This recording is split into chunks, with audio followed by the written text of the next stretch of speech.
The Labour Party belongs to its grassroots. I think there's definitely a plan to try to diminish or exclude the left within the party. That isn't going to work, because the left and the party often represent an awful lot of what popular opinion is about. The need to raise taxation for the above-average income people in order to pay for the needs of the rest, and I see a moral justification for that. I think it's the right thing to do. I'm horrified that there should be any idea of cutting disability and sick benefits. They're not sufficient as it is.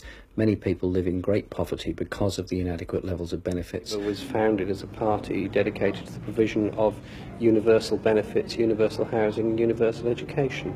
I believe the case for public ownership is absolutely overwhelming. I think it's wrong for the party to set as a benchmark competition and market forces as being something to look up to. No more detentions of any of these asylum seekers. They're not criminals, they're people that are fleeing from crime.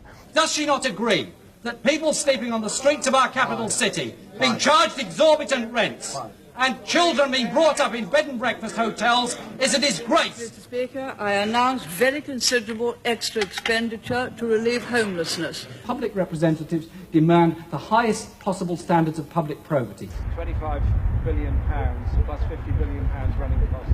It's an extraordinary waste of money for a weapon that can only cause death and mayhem if ever used against the civilian population. It does not bring us peace and not bring us security. Ordinary people all over this country can show their disgust at the military policies being pursued by George Bush and very unfortunately supported actively by the British government. Whilst obviously condemning the bombing campaigns in Britain, it is important to be able to talk to Sinn Féin as a way of demonstrating to Sinn Féin and its supporters that there is some point in dialogue. If you believe something, you should say it. If you don't believe it, you shouldn't say it. I think there are principles involved here. If I stand for election as a Labour candidate, as a socialist, people know what they're voting for.